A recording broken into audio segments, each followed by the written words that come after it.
So now after the whole Norway tragedy, it seems that the reasons for this MRA's desire to keep race out of the men's movement have been validated. David Fitrell, or Fitrell, or however you say his name of Man Boobs, has predictably used the fact that this guy in Norway had both anti-feminist and white nationalist leanings to attempt to correlate the two and typecast the men's movement. Now let me start off by saying that my fellow MRAs worldwide, regardless of race, are appreciated and celebrated on this channel. And on this channel, white MRAs receive the same respect as anybody else and are considered brothers in arms and are welcomed just like anybody else. With that said, the Norway incident proves that this movement should have stayed race neutral from the beginning, and that a particular subset of white nationalist carpetbaggers have successfully intermingled what is supposed to be a movement for men's issues and only men's issues with exactly the kind of white nationalist rhetoric that can very well stop our precious movement dead in its tracks. The last thing we need is to give ammo to the Futrells of the world by allowing our movement to have even the slightest association of Stormfront-type white nationalist rhetoric.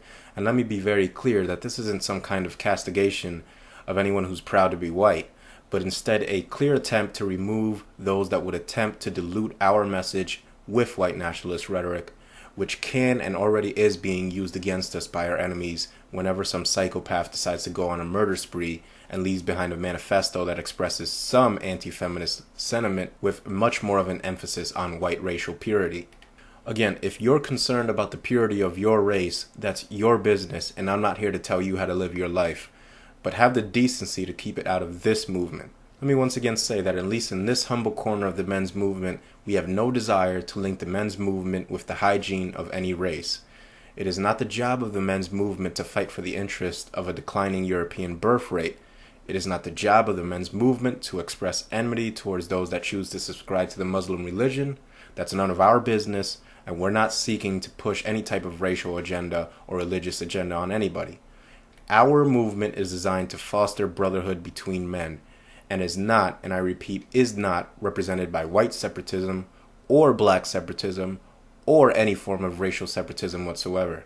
We need to make it clear when people attempt to co-opt our movement for any agenda other than one which fosters brotherhood between all men that they do not represent us, period. Now, I know some people, despite my clear statement that I regard white MRAs as my brothers in arms, I know that many people this video is designed to expose will surely accuse me of touting some kind of PC anti-white agenda. So I'm going to give you an example of exactly the type of behavior and rhetoric I'm talking about here. Now, as you all know, I posted a video a few months back of the Steve Wilkos show dealing with the Hofstra false rape debacle, in which 3 black men were falsely accused of rape. Now, you can go back to the audio again and see that I didn't highlight this as a black issue, but as a men's issue. I didn't imply that the false accusation of black men was any less important than that of white men, and I've spoken out against the false accusations of all the white Duke lacrosse victims with equal fervor and passion. Now, shortly after posting this video, one of these Stormfront co-opters posted a comment without any explanation or any context about how it fit into that particular video, and he posted a comment saying something about how it truly sucks being a white guy, on a video where an entire audience was booing 3 black men for being falsely accused of rape. Now, to give an example of how hypocritical that is, we should ask ourselves whether or not this hypothetical scenario would sound appropriate to you.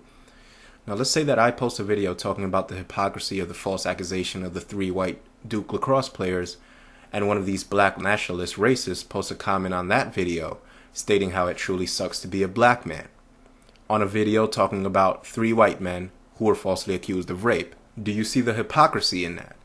Would you be able to identify that as a sly and dishonest attempt at co-opting our movement designed for all men to benefit a black racist agenda?